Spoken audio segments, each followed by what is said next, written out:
Does manual treasury management and operations have your crypto business stuck in the slow lane? Scale up and speed ahead with Fireblocks, the #1 platform for crypto operations and trading pros that makes custody, settlement, and rebalancing quick and easy. Visit fireblocks.com to learn more.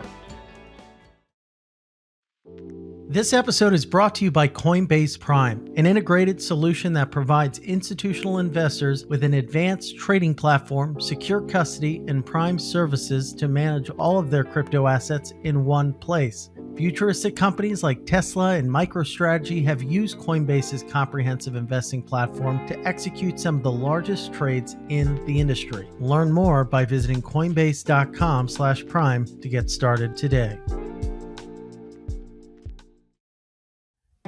Eager to make more informed decisions around crypto using data you can trust? Chainalysis demystifies cryptocurrency by providing industry-leading compliance, market intelligence, and investigation support for all crypto assets for organizations like Gemini, Crypto.com, and BlockFi. Maximize your potential with the leading blockchain data platform by visiting Chainalysis.com now.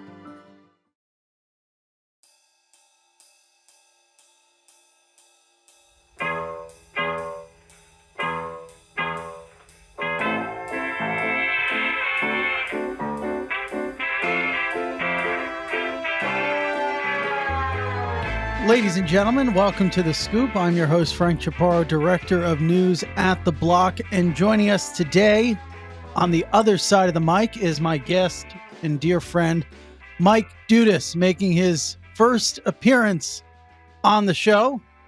If you don't know Mike from Twitter, he's the founding partner of Six Man Ventures and the co-founder of Links DAO. He is also, of course, the founder of my company, our company, The Block. Mike, thank you so much for coming on. I feel like you've been waiting a long time for us to shine a light on Links. So, Frank, I'm delighted to have finally been invited to your wonderful show, The Scoop. I saw even from the beginning, and I once long ago dreamed that when I worked with you at The Block, that I might be invited to co-host an episode or two, and sadly, I was never newsworthy enough. And so I feel very fortunate that my persistent pleading on Twitter to get some media coverage for Links has finally allowed me to join you on this wonderful platform. Well, I think it's a mix of the success that you've seen at LinksDAO, but also the direction that you sort of took your career after leaving The Block has aligned a bit with where the show is, right? You know, we kind of were more institutional, the traders, the investors, and now it seems like every other episode is someone from the NFT, metaverse, more crypto native DAO world, which you've found yourself in. So maybe walk us through that transition and what you're working on. Yeah, absolutely. So The Block, for me, we started it in 2018, and you were a pioneer there. Basically worked on it with you guys for 3 years. And what I found is, the founder sort of product and market fit wasn't perfect, right? It was not the right business for me with my personality, my passions, my interests to run, and grow for 7 to 10 years. But I was fortunate enough that amazing people like you, Mike McCaffrey, the CEO, Larry, the VP research, and many, many others, Stephen on the research team, basically were perfectly aligned to run the business that has developed, which is basically an institutionally focused, the best news, research, and data comprehensive source in the ecosystem. So I feel really fortunate to have been affiliated with The Block. But I'm 42. I'm like a boomer at this point, especially in crypto, basically close to retired in crypto years. And what I learned is that I had a passion for the application layer. I've worked in the app layer of Web 2 for decades, right? I started my career at Disney, worked at YouTube, then moved to FinTech, where I worked at Google Wallet, Venmo. And I'm much, much more passionate about that app layer than I am about kind of like institutional markets and exotic institutional derivatives and things of that nature. So I was really fortunate that the wonderful team at The Block has built that business and took it over on the fly. And I've been lucky enough to be able to move in an area that I love, which is Web3 at large, which encompasses play to earn gaming, metaverse, Web3 networks that are driven by token incentives, coordination, and ownership, and DAOs, right? And then all the wallets, tooling, marketplaces, and infrastructure around that. So I invest in that space via a fund called Six Man Ventures. It's a $130 million early stage fund investing in tokens and equity. And then as a practitioner of Links DAO, where we are a community governed golf and leisure club with really, really big ambitions to use NFT technology and community governance to grow a really, really unique lifestyle experience for people across the globe, and currently have tens of thousands of people involved in that community in just 2 months. So I figure that your time at Paxos, where you were kind of, I guess, a vice president handling biz dev and ventures as well, I think. Yeah, so that was a really, really special time for me. My DNA and my interest in crypto at large is I want people to use this stuff. I want them to use it for payments. I want them to use it, in networks and applications and for new novel models of ownership without trusted intermediaries. And to me, Paxos is, I would say, the most important company in the regulated financial infrastructure space because they cross so many different asset classes. So they have the stablecoin business and cash, they have the commodity business, Pax Gold, and ultimately other commodities. We see how important commodities and tokenization there is going to be. Certainly something people pay a lot more attention to based on developments over the past couple months. Tokenized securities, and then obviously cryptocurrencies themselves. So Yeah. I was really excited because Paxos touches tens of millions of people via BUSD, via their USDP token, and they're in the Facebook app. Big partnership with PayPal. So a special company, but ultimately I'm an advisor there now. Wonderful business, wonderful team, growing fast. But my heart is in the Web3, the truly decentralized projects, protocols, and applications. Yeah, but that set like the foundation for your investment activity at Six Man, and then your sort of more entrepreneurial activity in Links DAO. Let's focus on DAOs for a moment, because this is kind of part of the reason why we wanted to have you on. I think we've set the foundation of how you got here. I think there's a somewhat of an understanding of what exactly it is, right? We're trying to create like a 2.0 or Web3 version of the leisure experience that people get from something like a country club where they can go and golf. Maybe that's directionally correct, and we can get into that. But when you think about just DAOs generally, we've had a few venture capitalists come on the show to parse through this. DAOs have always existed in crypto. This isn't a new term. It's not a new mechanism, but it has kind of taken on a broader meaning in what a DAO can do and the industries that a DAO might touch. How do you think that transpired, that evolution happened? Yeah. So the definition of a DAO is decentralized, autonomous organization. What I would say is that most air quote DAOs, by the way, including Links DAO today, are not decentralized, autonomous organizations in a legally enforceable way.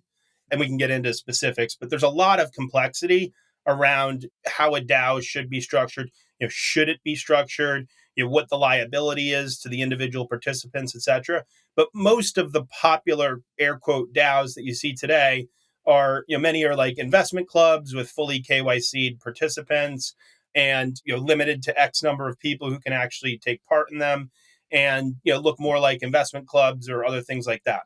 I don't think it's a bad thing. It's people experimenting with collective governance, collective management of organizations. To your point, DAOs have existed since the DAO, right? I think even before that, the concept certainly existed well before even crypto. The way that they've manifested historically, though, like the largest DAOs today are in DeFi. Most of the protocols you look at are governed, right? Like Compound and Aave are governed by DAOs. MakerDAO, right? If you want to add a new type of collateral to Maker, it goes to a DAO vote. That's where the majority of the money is, that's controlled by significant DAOs. But many of these votes today still, big criticism is that they happen via a very concentrated group of of people and early owners and founders. So I think that's something that we have to work through as an industry, as an ecosystem, is for these products to grow and be mainstream and be credible as decentralized projects. But Links DAO is kind of in like a different class in a sense, right? It's more of a cultural DAO. Exactly. So Constitution DAO was, a very popular one, fundraising. That really was a DAO, a true DAO, in the sense that, people contributed, they weren't KYC'd, and they had a common goal to, go out on a mission to buy the Constitution. And there was voting and pods and organization by which people could vote. I don't know that there was a legal structure around that per se. In the case of, for example, LinksDAO, in the case of a lot of the ideas that I've seen over the past couple months now, since we did ours, what you often have is something that uses the ethos and the spirit of what DAOs do, meaning people will hold either liquid tokens and or NFTs. They'll be able to vote on proposals, and we can get into what LinksDAO is, but proposals that come up related to what the DAO's purpose is. But in many cases, the votes and the membership and the people who are involved act more as an advisory board than like a legally binding DAO vote that the entity is obliged to adhere to. Okay. So still today, we're in this kind of in-between world where many things that call themselves air quote DAOs are really either corporations or LLCs, but have a participatory governance mechanism where they put proposals up, the community can issue proposals. By the way, people can contribute to the DAOs and be paid for those contributions. So it looks different than a corporation, but it's not truly decentralized and autonomous in the spirit of what I believe these organizations can become over the coming decade. So what does Links DAO achieve that a centralized version of it cannot? Yeah. So what Links DAO is, it's a globally accessible community that anybody can gain entrance to by purchasing an NFT. That NFT gives that person the ability to, as I mentioned, vote on really important things about what Links DAO, which is a golf and leisure club, will be. Things like, hey, where will the first golf course be located? What will the type of play be? What will the member rules be? Hey, broadly, what are the membership tiers going to look like? What events should we host? What should the experience on the course look like? Should we have a big screen TV that shows all of the PGA golf course? Like all kinds of interesting and fun things that are participatory that anybody in the world can get access to. So one is fundraising. Anybody can access it from anywhere in the world in an unstoppable way. Okay. That's very different than like Kickstarter or other types of fundraising. The second piece is they have an active voice. And the third piece is these memberships actually, they don't have decaying value in the way that many centralized memberships. If you join a golf club and pay an initiation fee of $50,000 today, that money's gone and out the door. In the case of LinksDAO, if you take that initiation fee, if you decide to leave the club in 2 years, you have the ability to resell that or pass that membership on to somebody else. So again, sort of anybody in the world can join. It comes with governance rights that shareholders don't typically get in a centralized corporation. And there's this really cool community feel vibe. And then it's a non sort of expiring and non-deteriorating asset, which is very, very unusual when you think of centralized corporations and the rents that they try to extract. So you guys raised about $10 million vis-a-vis the NFT offering that you dropped of, I think, more than 9,000 NFTs. Yeah, we sold more than 8,000. Exactly. Yep. And so where are we in that process? Is the DAO sussing out a course to buy? And yeah, are you looking at different properties? Like, how does that work? Yeah, good question. So one thing that we did immediately, our goal is to be compliant. Our terms of sale were very clear. LinksDAO Incorporated, there is a Delaware C Corp that basically was responsible for the sale of these NFT membership passes, right? And our first obligation was we need to secure that treasury such that we can go against our mission. So we immediately converted to stablecoin And that was a good thing because ETH was at 3,800 when we did the sale, and then it dropped as low as like 2,400, I think, a couple weeks ago. And it's been all over the place. We plan to be compliant, so we will pay our taxes. We think that's really important. And so we've just kind of established all of that. We have a Gnosis safe, very transparent in terms of like where the funds are. But where we are in the process is we've basically created two organizations and two scaffolding. One is we have the community.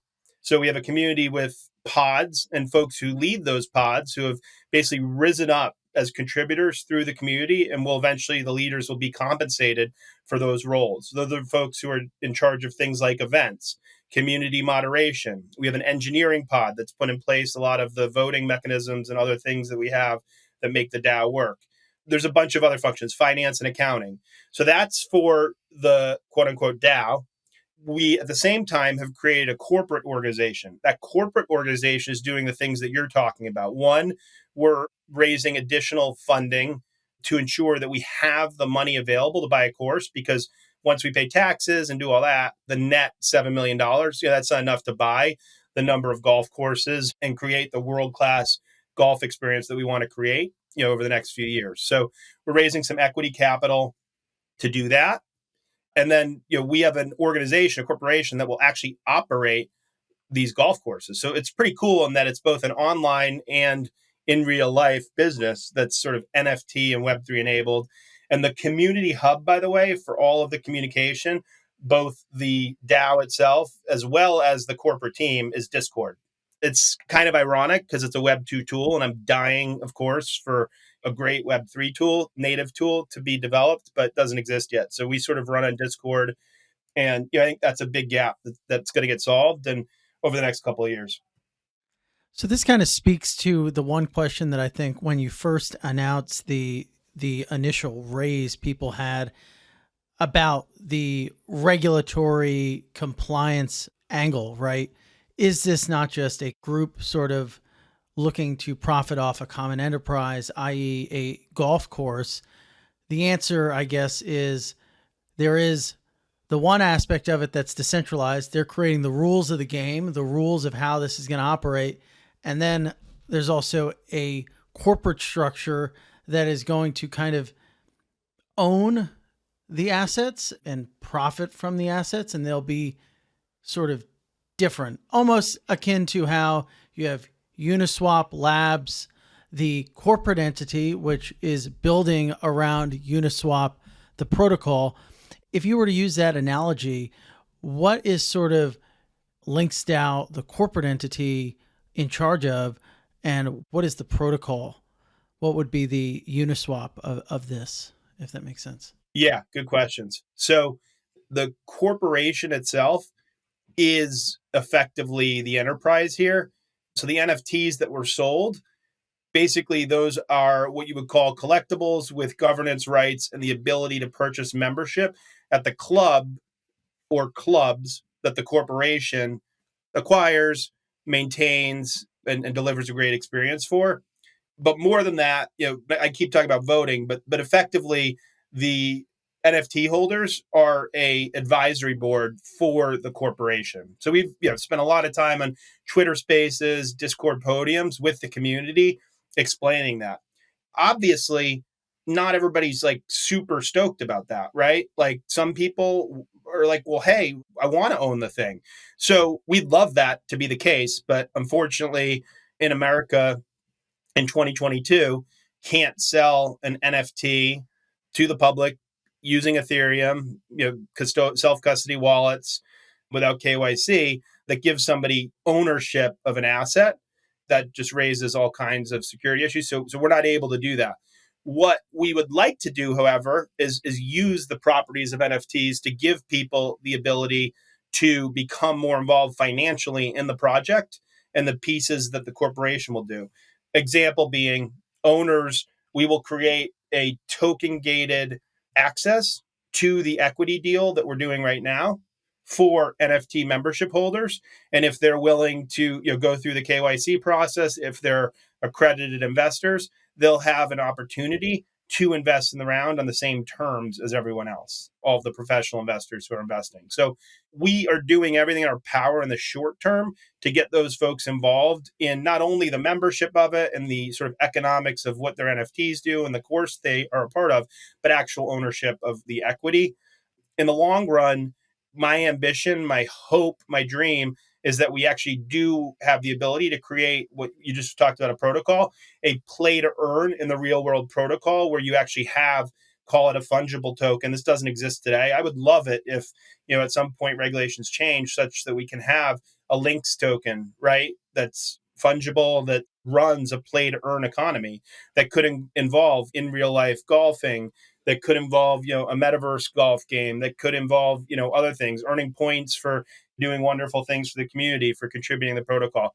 Today, it's not something that we feel from a regulatory perspective comfortable implementing, but we have phenomenal legal support from, really top-notch folks like Cooley and others. And so, we're really, really keeping our ear to the ground on how things develop on the regulatory front in relation to both NFT ownership, community ownership, and DAOs. So it's kind of like, if you think about the NFT aspect, that's the membership. That's what gets you in the club, but it doesn't get you ownership. Bingo. Yeah. Yep. Membership, not ownership. And that was a tough thing, to explain to some people, right? There definitely were some people, even though our terms of sale were very, very clear, as we talked to some folks after the fact, there was no question, there was a little bit of confusion, but people were understanding, and frankly, some folks sold. And fortunately, for those folks, they were able to sell, above the mint price. So for the most part, we feel like we have now a community of holders. We've never incentivized, we're not out here to get people flipping NFTs. We literally want to deliver an NFT and Web3 enabled project and community that shows this sort of crossover appeal. A third of the people who are part of our community, this is the first NFT that they've ever owned. And many of them told us this is the first time they've ever taken money out of an exchange account, taking crypto out of an exchange account and put it into an account like a MetaMask wallet. So it's pretty exciting for us. And then they've connected it to, discourse and snapshot so they could actually make governance votes. And, that's what I want to see more of, not only with our project, but others. Do you golf, Dudas? Yeah. So, the folks who know me well, my temperament as a human is not, it's not compatible with being a really high world-class golfer. So I tend to, I'll throw in a couple quadruple bogeys with a couple pars per round and typically end up, somewhere between 95 and 100, unfortunately. I think that you probably enjoy maybe the drinking whilst riding. I mean, I do enjoy the cart, the cart service that I get on the course. I might slip a couple Bud Lights, into the bag on the way onto the course. And, candidly, I'm lucky if I make it off the course with all my golf clubs. I mean, that could be part of the ethos or spirit of Links DAO. It very well might. Sponsored by Bud Light is getting into NFTs, so maybe there's some sort of synergy there. I don't know if you saw that. Yeah, we're working all angles. We've got some really fantastic partners. I don't want to leak any of them, but some of the biggest golf companies in the world and hospitality companies in the world working with us. And we think that's really exciting and in a very authentic way moves the space forward. So the last iteration of innovation in golf was things like Top Golf and 5-iron golf, which are wonderful products and they're fun. We think this can be the next iteration, which is just a really full global network of golf courses, clubs that have evolved through Web3 primitives that allow people, by the way, to stay connected all the time. It doesn't stop when you leave the golf course because you can go on Discord, you can talk to your friends, play with your friends.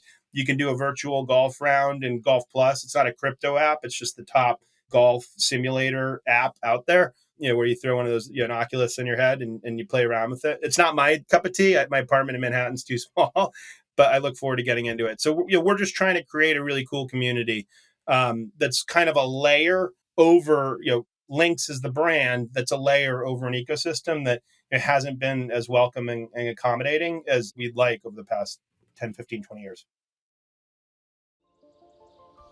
Having trouble keeping pace with the crypto boom?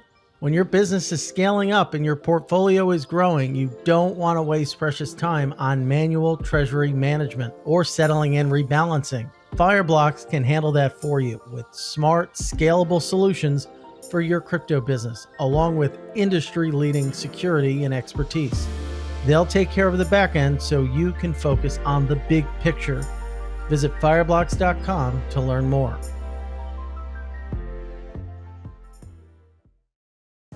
This episode is brought to you by Coinbase Prime, an integrated solution that provides institutional investors with an advanced trading platform, secure custody, and prime services to manage all their crypto assets in one place. Coinbase Prime fully integrates crypto trading and custody on a single platform and gives clients the best all-in pricing in their network using their proprietary smart order router and algorithmic execution. Futuristic companies like Tesla and MicroStrategy have already used Coinbase's comprehensive investing platform to execute some of the largest trades in the industry. Build a unified investment portfolio with one of the most trusted names in crypto. Learn more by visiting coinbase.com/prime to get started today.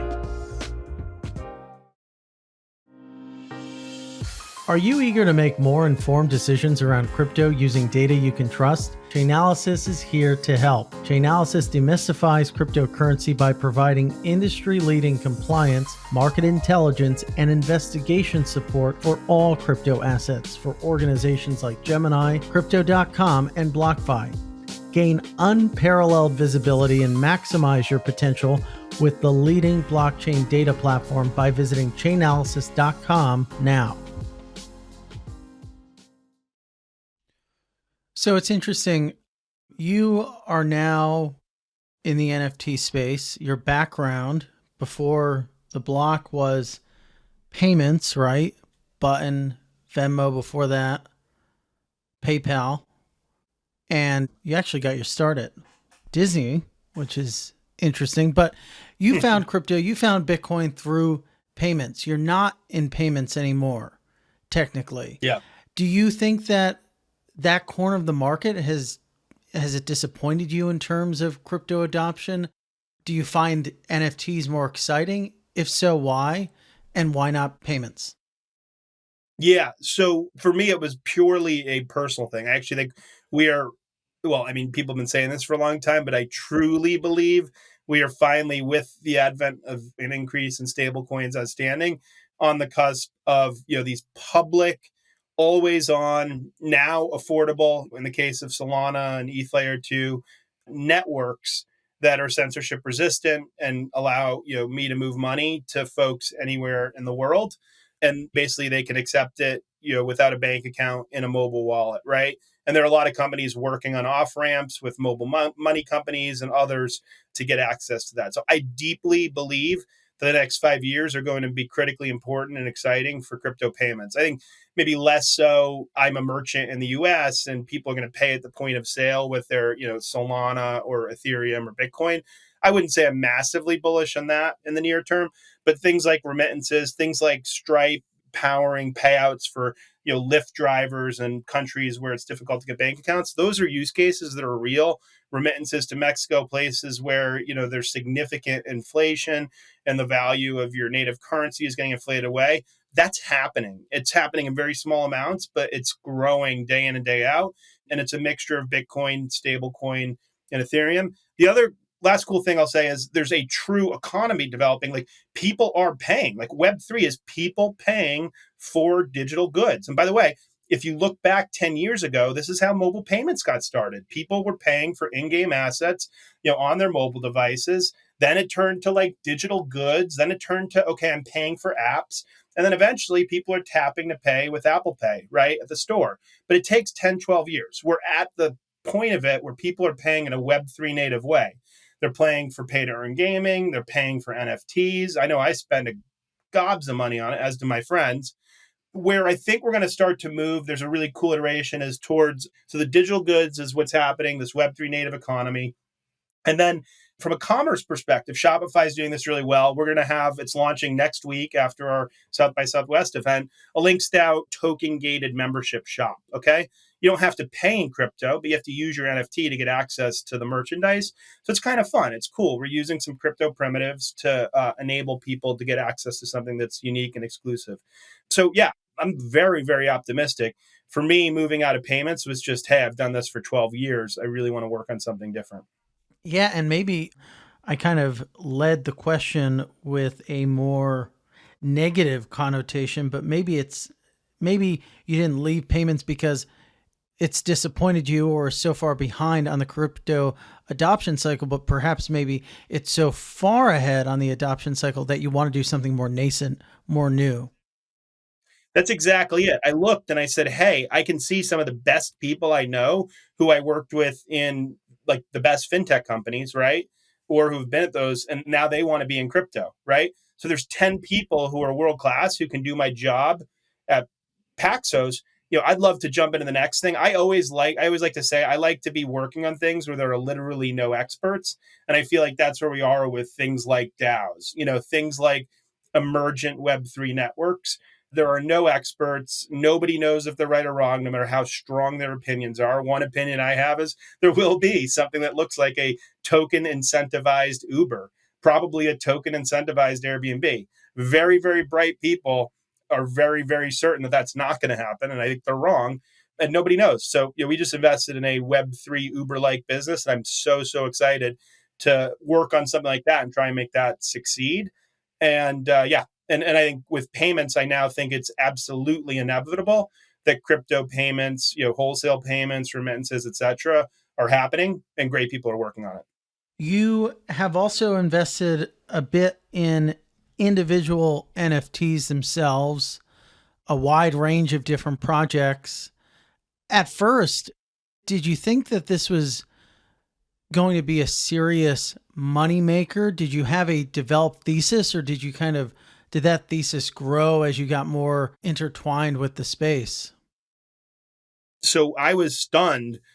I thought when I first bought NBA Top Shot, packs in the middle of 2020, when Fred Wilson tweeted about it, Dapper Labs, I probably spent $500 on it, and I thought I was just like writing it off. I hadn't collected cards since I was a kid. My partner at Six Man Venture, Serge, convinced me it was a good idea. I think he spent 3,000-4,000. Next thing you know, like 6 months later, I think he bought a car with his with his proceeds from it. And I was doing really well. And we were like, holy heck, there's something here. There's no question that like the sort of speculative nature of it is really interesting and exciting. When you combine that though with the community, the people talking in Discord and Telegram group and WhatsApp groups, it's really fun. I've had a blast. It's kind of like a really fun, cool hobby to have, to do this collecting. I've been surprised at how much money has come into the ecosystem, how fast and how professionalized it has become. And, furthermore, it's also how fast it's been overdone. So in other words, basically when people see money being made, especially the last 3 months, we've just seen the seventh order derivative of, an ape project, and it's, getting to be a little much. But right when that happens, like I've seen the roadmap for Bored Ape tied to the raise that they're doing right now, and it's wild. I mean, it's really exciting. So just as we're going to get really tired, I think, of like the 50,000th derivative project, they're going to move the ecosystem forward with the next iteration of their project. And what's so wild about NFTs is how quickly sentiment changes, bull, bear, how quickly, fads get expired.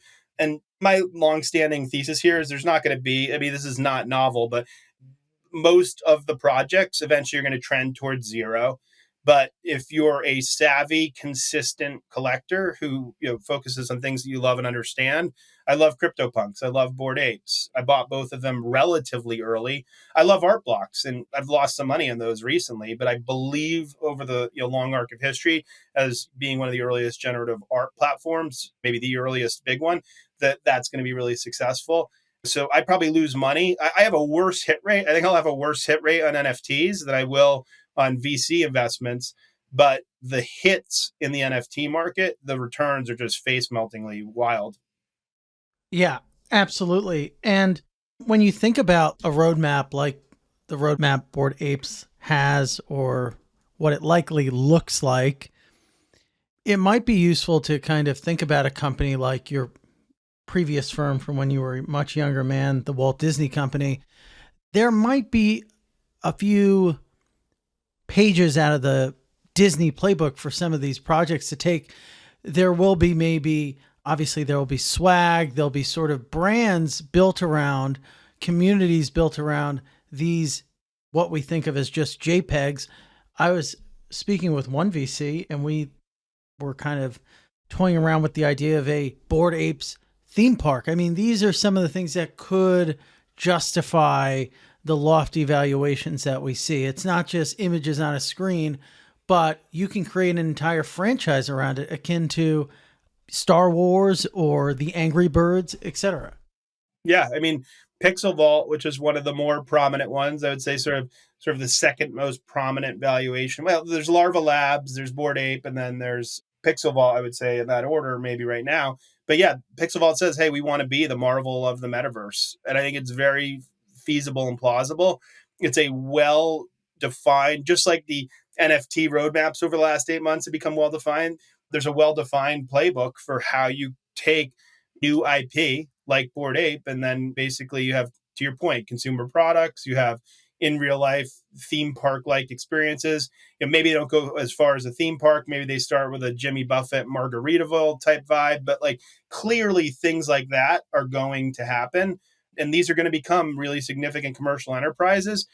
I do think that the advantage they have, and we believe this as well for LinksDAO, is that they are community owned in many ways. Sorry, not the corporation itself, but like I own a few Bored Apes, and I feel a connection. I mean, it's an eclectic, nerdy, fun, silly group of folks, and they're can be cringe at times. And hey, those are all the qualities that I that I stand for. So I think the question there is, how do you integrate the community who feels ownership, who feels like they propped up that brand and really made it into what it ultimately becomes? That's different than just a creator who creates Marvel characters and then puts them out into the world. So that's the delicate, touchy part that I'm really interested to watch these leading products. And hopefully, we're fortunate enough to execute well with LinksDAO and can face some of these great problems ourselves.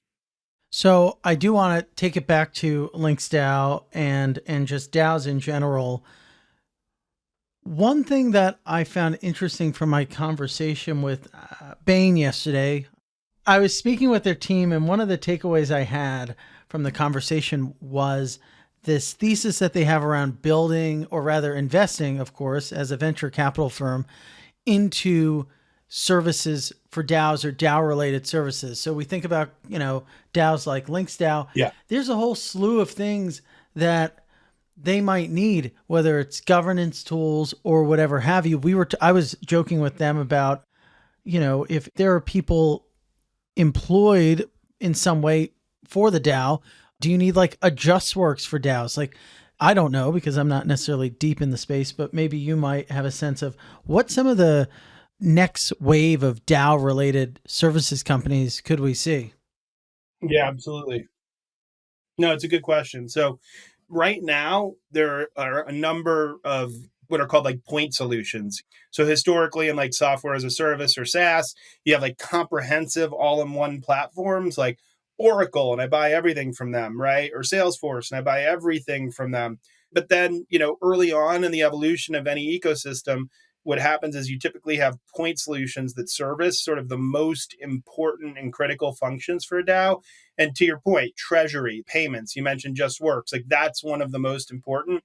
So Sixman, we've invested in Multis, we've invested in Parcel, which are two treasury management companies. They kind of work with Gnosis Safe, which is one of the sort of default tools. It's a multi-sig safe that multiple participants who are nominated by a DAO can use to manage the funds of the DAO. And then there are these companies or these projects or protocols have tools that help you with payouts, either streaming payouts or bounty-based payouts.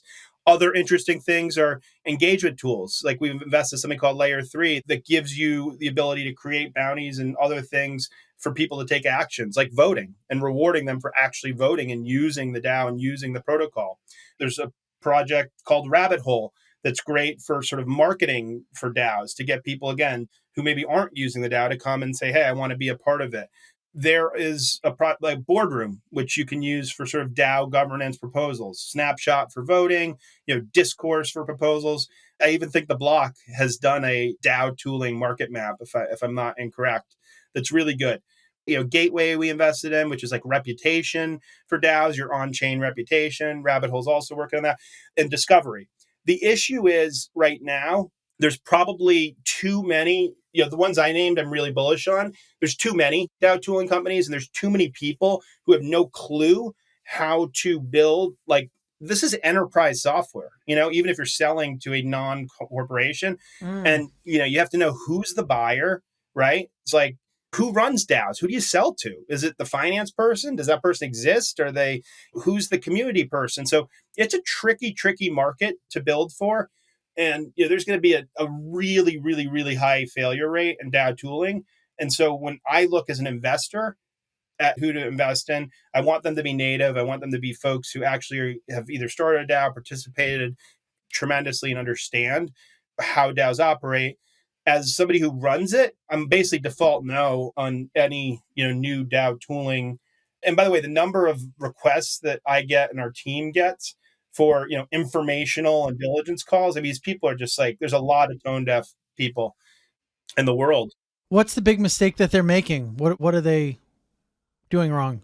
They think that there are experts in the world. The people running DAOs, whether it's a core team or whether it's like nominated participants, they're figuring out on the fly, man. Like, it's not clear how these things work, if they're going to work, what the legal and regulatory landscape is going to be like. How can I pay people? How can I pay people across different jurisdictions? Like, I don't have the answers for you. So why are you looking at me for doing diligence on yours? Like, so it's a really tricky, messy moment in time. And I would say DAO tooling is an area where I definitely see an oversupply of solutions relative to the demand and relative to the maturity of teams knowing what they need, want, and what's going to work. Got it. Let's think about something. Let's think about maybe your litmus test for DAOs. This is something I spoke with another guest on the show this morning about, and it kind of speaks to the topic we unpacked at the top of the show, which is what exactly is a DAO? How have they evolved? You kind of unpacked and explained how LinksDAO is structured. And you kind of also walked through the definition of a DAO, but what is the litmus test? Is there one? What might be a pig in DAO lipstick? I don't know if that's the expression, but what might make a DAO not a DAO? Yeah. So what might make a DAO not a DAO, or what could be a failure point for it? Sorry, or both. Yeah, or both. Like what sort of like would put something out of the DAO camp? Yeah. So I would say, like, today, like, our Links DAO has, again, the community is more of an advisory board. So we wouldn't be definitionally a DAO, right?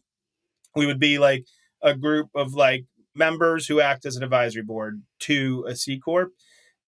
I think things that will really hamstring, certain DAOs is putting too many things to vote, basically making the hurdles and the rules around what could get voted on too high, because frankly, people don't participate in DAO governance votes unless there's something in it for them. And then that's the last piece, is like, what are you doing for me? Like, why do I care? I think there's too many of these DAOs that just exist to basically satisfy the ego of the creator versus like actually being a useful, like, hey, we're going to go buy the Broncos. Like, no, you're not. That's just not happening. That's your ego. Like, it might feel good to get a couple headlines. And I don't want to crap on people's ideas, because I do think it's great to have ideas, but I think we should focus on like realistic things that utilize the technology and be honest about, what can be achieved.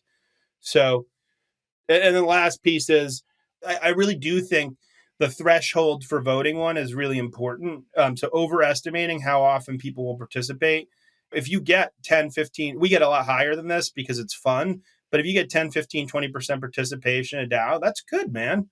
Like, think about any typical corporation. If you guys are putting all of the blocks, like, stuff to vote, like, you wouldn't, people, It's hard. no, you got your own job It's to do. hard. You're busy, Yeah. I don't want to jump around too much, but I do want to maybe leave it on a more less technical note. One thing that I think LinksDAO embodies outside of just sort of this momentum behind DAOs is the intersection of crypto and sports, which is becoming increasingly a headline making topic. We see the endorsements, we see rather crypto companies getting endorsed by different athletes. We see athletes doing their own NFTs. I don't know if any athlete has done a DAO per se, but certainly have done their own NFT drops. You mentioned that you're engaging with a number of incumbent golf related entities. There seems to be an excitement. Tell us a little bit about that excitement. Yeah. So I think what was Chris Dixon's thing? Like everything, something about like everything important starts out looking like a toy. I'm sure I mangled that. But bottom line is these really important technologies tend to start out, people have historically said like crypto started out with vice industries, then it sort of moves to fun. And I think we're at the fun phase where, we've got NFTs, right? So those are collectibles. We've got, and there's some, with those collectibles, there's been some speculation, a little bit of gambling involved. A lot of these DAOs have sports element because it's fun. It's community. When you think about community and just natural communities that exist in the world, so much of it is around sports teams that we love. So it makes sense that you start to see some of these collective organizations that look like previous models, things like fan clubs, right, emerge. I think it's important that we make these things that are fun work so that the next iteration, which is, fun, by the way, I think is incredibly important to, our lives. It is for mine. But if we can prove these models with fun, we can then move to even more important things, right? So we invested in a company called Vibe Bio that's working on drug discovery and development using a DAO structure where Vibe Bio partners with patient communities, right? So it could be the American Heart Association or others that have these communities that today are donating money and time, but maybe could even do it in a more organized way if there was like DAO governance and an expert community of folks who were guiding where that money was spent and which drugs were developed and maybe commercializing it a little bit. So I think, if we can prove out the fun models of DAOs work with money and achieve some objectives, you're going to see people take more courageous and big swings at things like climate DAO, at things like these healthcare DAOs. And I'm really, really rooting for that. So I think it's important. We'll start with the fun. And this tees up well our episode that we're hoping to have with your friends over at that one biotech DAO that you introduced us to. Oh, yeah. Vibe Bio. Yep. And so we can go from fun to medical. Sir, thank you so much for taking the time. This was really interesting.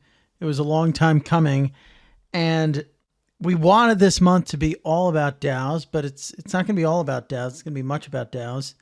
And we appreciate you joining the conversation and hope to talk to you again soon. Maybe see you out in the course.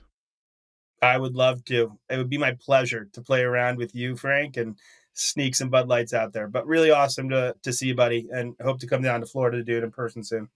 Mike, before we really let you go, where can people learn more about what you're doing at LinksDAO and maybe even Six Man Ventures? Yeah, absolutely. So as always, at mdudas on Twitter. I keep my DMs open for better or worse, and then, route conversations accordingly. So please reach out to me on Twitter. I love to respond and really have seen some amazing ideas come through that Twitter inbox. So thank you. Thank you, Mike, for being on the show. Cheers, buddy. Ladies and gentlemen, The Scoop will be back with you again with another great guest. Have an amazing day.